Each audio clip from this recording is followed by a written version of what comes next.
Hi எல்லோருக்கும் வணக்கம். Bigg Boss season 9 Tamil. So அந்த வீடியோவில் நம்ம நேற்று லைவ் ஸ்ட்ரீமில் நடந்த விஷயங்கள் பற்றி தான் டிஸ்கஸ் பண்ண போகிறோம். ஸோ வீடியோக்குள்ளே போகிறதுக்கு முன்னாடி சேனலுக்கு புதுசாக இருந்தீங்கன்னா கண்டிப்பாக சப்ஸ்கிரைப் பண்ணிக்கோங்க, வீடியோ மறக்காமல் ஒரு லைக் பண்ணிக்கோங்க. இப்போ நம்ம வீடியோக்குள்ளே போகலாம். ஸோ நேற்று ஜெயிலில் வந்து பார்த்தீங்க அப்படின்னா பார்வதி வந்து போட்டாங்க. கிட்டத்தட்ட நேற்று ஃபுல்லாகவே நைட்டு ஃபுல்லாக பார்வதி ஒழுங்காகவே தூங்கலை. ஸோ நேற்று பயங்கர விரக்தியில் இருந்தாங்க அப்படிங்கிறது உங்கள் எல்லாத்துக்குமே தெரிஞ்சிருக்கும். ஏன்னா அவங்களுக்கு கண்ணு வந்து இந்த சைடு வந்து சரியாயிட்டு இருக்கு, இன்னொரு சைடு வீங்க ஆரம்பிச்சிருச்சு. என்ன பிக் பாஸ் இன்னைக்காச்சும் நான் ஒழுங்காக ரெஸ்ட் எடுக்கலான்னு பார்த்தா நீங்கள் வந்து விடமாட்டேன்ட்டீங்க.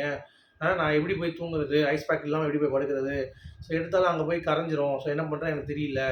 பட் நான் உங்களுக்காக கண்டிப்பாக செய்வேன். நீங்கள் அதை பற்றி கவலையப்படாதீங்க. ஏன்னா நீங்கள் சொல்லி நான் செய்யாமல் இருந்தால் அது தப்பு. என்னுடைய ஹெல்த்து கம்பேர் பண்ணும் பொழுது எனக்கு இந்த வாரம் ஃபுல்லாகவே அடி தான் விழுந்துட்டுருக்கு. ஸோ இப்பயும் வந்து எனக்கு அடி விழுது, அதை பற்றி எனக்கு கவலை இல்லை. பட் உங்களுக்காக நான் வந்து கண்டிப்பாக செய்கிறேன் அப்படின்னு சொல்லிட்டு ரொம்ப கன்ஃபியூஸ்டாக இருந்தாங்க. ஏன்னா அவங்களுக்கு கண் அப்படிங்கிறது இப்போ தான் ஓரளவுக்கு மேட்ச் ஆகிட்டு இருக்கிறப்ப இன்னும் லைட்டாக வீங்க ஆரம்பிச்சிச்சு. இப்போ போய் அங்கே நைட்டு கொசுக்கடி, அப்புறம் தூக்கமின்மை, இதெல்லாம் வந்து பார்த்திங்கன்னா இன்னும் வந்து கண்ணை பெருசாகிக்கிறோம். ஏன்னா நேற்று கூட அவங்க தூங்கலை, 3 மணி வரைக்கும் தூங்கலை. கமருதீன்கிட்ட பேசிகிட்டு இருந்தாங்க நைட் எல்லாம்.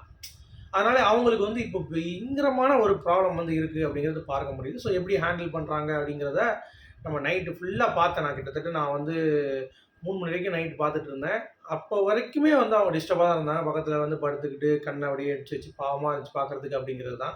பட் இப்போ என்ன ஒரு பிரச்சனைனா, நம்ம வேல்முருகன் அவர்கள் வந்து தமிழக வாழ்வுரிமை கட்சியில் வந்து சொல்லியிருந்தார்ல, இந்த மாதிரி பெண்கள் ஆண்கள் ஒழுங்காக இருக்கணும், ஆடைகள் வந்து ஒழுங்காக போடணும் அப்படின்ற மாதிரிலாம் பேசியிருந்தார். அப்போ வந்து இப்போ திவாகர் வந்து பார்த்திங்கன்னா நேற்று நைட்டு படுக்கும் பொழுது பார்வதி கூட வெறும் பாடியோட அப்படியே படுக்கிறாப்புல.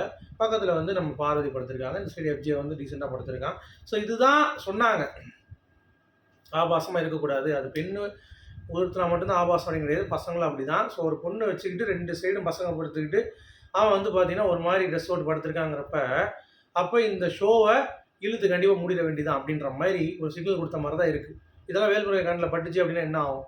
கொஞ்சமாச்சும் திங்க் பண்ணுறாங்களா அப்படிங்கிறது தெரிய மாட்டேதுங்க. சரியா? ஒரு பக்கம் பார்வதியோட கஷ்டம், இன்னொரு பக்கம் இவர் இப்படி இருக்கார் அப்படிங்கிறப்ப நேற்று லைவ் பார்க்கும்போதே நமக்கு வந்து ஒரு மாதிரி யாரும் வந்து சொல்லவும் இல்லை.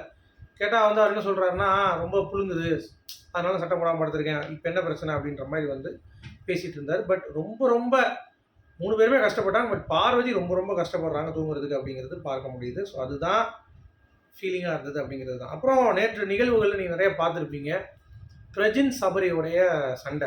பிரஜின் வந்து எக்ஸ்போஸ் பண்ணுறார் 2 விஷயத்தில். ஒன்று வந்து பார்வதி அடித்தது ரிவெஞ்சு, வேணுக்கு தான் அடித்தாங்க அண்ணன் அப்படின்ற மாதிரி சொல்லிட்டாரு. இன்னொன்று வந்து பார்வதியை நீல அந்த எல்போவில் வந்து பார்த்தீங்கன்னா அடித்தது, நீயால் அடித்தது, அப்புறம் வந்து பாலால் ரொம்ப ஃபோர்ஸாக அடித்தான்னு சொல்லிட்டு சபரி வந்து பயங்கரமாக எக்ஸ்போஸ் பண்ணிட்டாரு.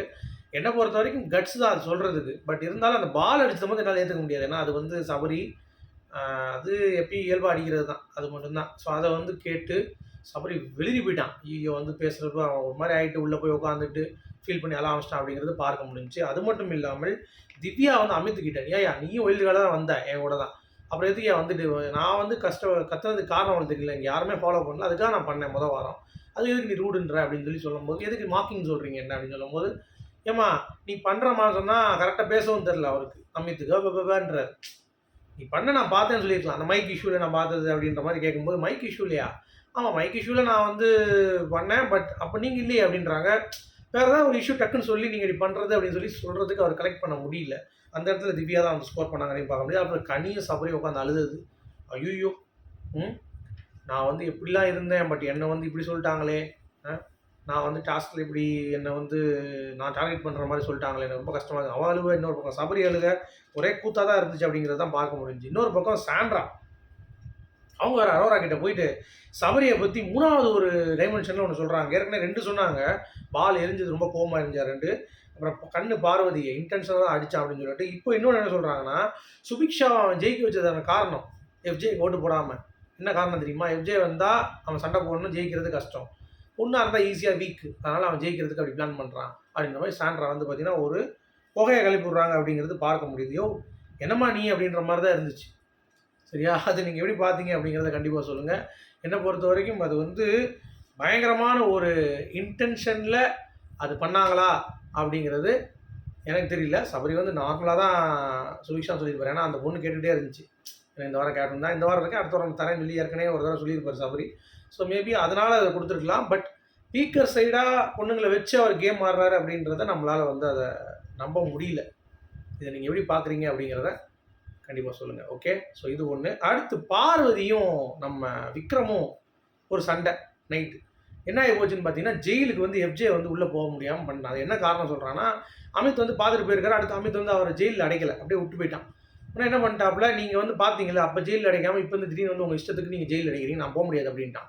ஒன்று எதுக்கு காரணம் நீங்கள் கேட்டது, விக்ரம் போன வட்டம் வந்து பார்த்தீங்கன்னா திவ்யா கேப்டன்சியில் அவனுக்கு உடம்பு கொஞ்சம் ஒரு மாதிரி இருந்தப்போ ஸ்ட்ரைட்டாக வந்து வெளியே படுக்காமல் அங்கே போய் படுத்தான் உள்ளே போய். அது வந்து ஒரு 10 நிமிஷம் தான், இல்லை 1 மணி நேரம் தான் நான் படுத்தேன். விக்ரம் ஜெஸ்ட் அது தெரியாது, பிக் பாஸ் கேட்டு தானே படுத்தீங்க, பிக் பாஸ் கேட்காம படுத்தீங்களான்னு எனக்கு உடம்பு சரியில்லை அப்படின்றான். நானும் அப்போ அப்படி தான் இஷ்டம் தான் படுப்பேன். அதை நீங்கள் வந்து விஜய் சேதுபதி சொல்லணும்னு சொன்னோடனே சபரி வெளியே வந்துட்டு என்னடா அப்படின்னு சொல்லி கேட்குறப்ப சொல்கிறான். இப்போ விக்ரம் திருப்பி வந்துட்டு என்னடா அப்படின்னு சொல்லி கேட்குறப்ப, சரி நான் பண்ணுறேன், பட் நீங்கள் இதெல்லாம் செய்யணும் அப்படின்னோடனே சரி நான் பார்த்துட்டு வரேன்னு சொல்லிட்டு இவர் கனிக்கிட்ட போய் சொல்லும்போது கனி வந்து ஏன் அப்படி வெப்ஜி கோவப்படுறான் அப்படின்னு சொல்லி பேசிகிட்டு இருக்காங்க. அப்போ சபரி போய் சொல்லும் பொழுது நீ விக்ரம் அப்படி பண்ணால் சொல்லி ரெஜிஸ்டர் பண்ணு, நான் அப்படி பண்ணுறேன் ரெஜிஸ்டர் பண்ணு விஜய் சேதுபதி அப்படின்னு சொல்கிறான். சரி ஓகேன்னு சொல்லிட்டு சபரி உள்ளே வந்துட்டான்.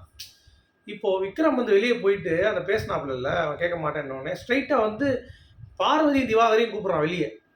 நீங்கள் வெளியே வந்துடுங்க, நம்ம எல்லாரும் எதுக்கு இவர் கூட நீங்கள் மட்டும் இதுக்குள்ளே இருக்கீங்க அப்படின்னு சொன்னோடனே அவன் காண்டாயிடுறான். பார்வதி நீ எப்படி அதை கேட்கலாம், என்கிட்ட மட்டும் தான் நீ வந்து கேட்பியா, அவங்ககிட்ட கேட்க மாட்டியா உள்ளே வர சொல்லி, எதுக்கு நாங்கள் வெளியே வரணும், சும்மா நீ லூஸ் தான் பண்ணிட்டு இருக்காதுனோடனே அப்படியே நான் பண்ணிட்டாலும் அப்படின்னு சொன்னோடனே ஆமாம் ஆமாம் அவனுக்கு தெரியுது நீ அவனை டார்கெட் பண்ணி உன்னை தூக்கிடுவாங்கன்ட்டு, ஆமாம் ஆமாம் நான் தூக்கில் கூட தூங்குறேன் எனக்கு என்ன அப்படின்ற மாதிரி போவாளா போடி அப்படின்ற மாதிரி வந்து பார்த்தீங்கன்னா விக்ரம் வந்து அடித்து நொறுக்குறான் பார்வதியை. பார்வதி வந்து ஒரு பக்கம் வந்து பார்த்தீங்கன்னா அடி சாட்டை எடுத்து ஒரு சொல்லிட்டு விட்டா விக்ரம் அப்படிங்கிறது தான்.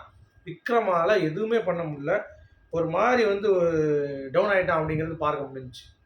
சரியா, அதை போய் வெளியே போய் சொல்கிறாப்புல சொல்லிவிட்டு அப்புறம் வந்து எஃப்ஜே வந்து பார்த்தீங்கன்னா சரி ஓகே நான் வந்துடுறேன் அப்படின்னு சொல்லிட்டு நான் போகிறேன்னு சொல்லிட்டு உள்ளே வந்துட்டாப்புல. சரியா, சபரி அடி சொன்ன உடனே அதுக்கு அடுத்து திருப்பியும் சொல்கிறாப்புல. அமித் வந்து சொன்னார்னா டக்குன்னு சொல்லுங்க நானும் அதான்ப்பா பண்ணேன், நீ என்னை மார்க் பண்ணுற அப்படின்னா அப்போ அவங்க கூட பேசவே கூடாதா அப்படின்றான் எஃப்ஜே. இது பேசினாலும் நீங்கள் மார்க் பண்ணுறது அப்படின்ற மாதிரி இருக்குன்னா நான் எனக்கு ஃபீல் பண்ண சொன்னேன்ப்பா அப்படின்ற மாதிரி வந்து அமித் வந்து இன்னமும் டவுன் டு எர்த் பர்சனாக அந்த பிக் பாஸில் இருக்காருங்கிறத பார்க்க முடியுது. இதெல்லாம் ரொம்ப நாளைக்கு தாங்காது அப்படிங்கிறது தான் பாயிண்ட்டு. சரியா, அடுத்து சுபிக்ஷாவும் விக்ரமும் பேசிகிட்டு இருந்தாங்க. அது என்ன மேட்டர்னு பார்த்தீங்கன்னா, அதாவது எனக்கு வந்து வியானா கொஞ்சம் ஒரு மாதிரி ரூடாக பண்ணிட்டா பேசிட்டா அது கஷ்டமாக இருக்குன்னொடனே சரி விடு அவள் அப்படி தான், பட் பாயிண்ட் தானே சொன்னாங்க, அதை கிளாரிஃபிகேஷன் வந்து பண்ணிக்கிறாங்க.